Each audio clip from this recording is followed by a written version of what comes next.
کبھی کسی بندے کو اتنا تنگ نہ کرنا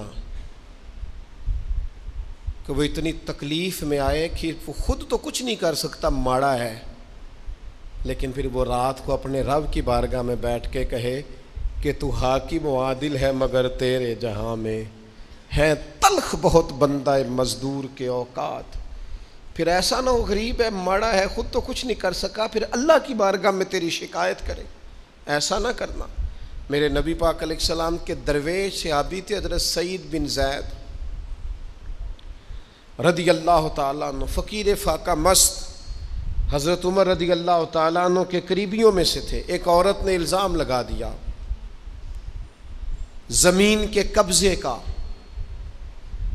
میں کیسے آپ سے کہوں کہ جب لوگ کسی ایسے شخص پر جس نے زندگی ساری دیانتداری سے گزاری ہو، لوگ الزام لگاتے ہیں نا، تو یہ بھی نہیں سوچتے ہم بات کس کے بارے میں کر رہے ہیں، کھلی ہوئی زبان ہوتی ہے، جو مرضی کہہ دیتے ہیں۔ حضرت سعید بن زید پر الزام لگا دیا، اتنا بڑا آدمی، محبوب کا صحابی، اور عورت نے الزام لگا دیا۔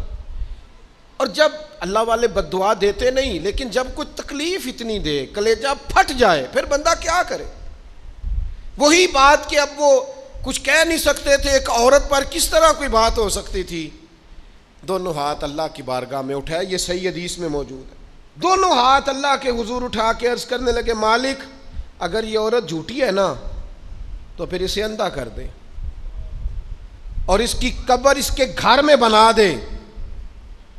صحابہ فرماتے ہیں کہ حضرت سعید ابن زید کا تو وصال ہو گیا، زمانہ گزر گیا، لیکن ہم نے پھر اس بی بی کو اندھا ہوتے دیکھا ہے۔ پھر اس کے گھر میں کنواں تھا اور ہم نے اسے اپنے ہی گھر کے کنویں میں گر کے مرتے ہوئے بھی دیکھا ہے۔ اس لیے کہ جب آپ کسی کو تکلیف دیتے ہیں، جب آپ ستاتے ہیں، جب آپ وہ بات کرتے ہیں جو اس بندے میں موجود نہیں ہے، جب آپ جھوٹ بولتے ہیں اپنے نفس کی تسکین کے لیے، جب آپ زیادتی کرتے ہیں صرف اپنی انا کے لیے، تو پھر بعضوں کا دعائے ضرر نکلتی ہے منہ سے۔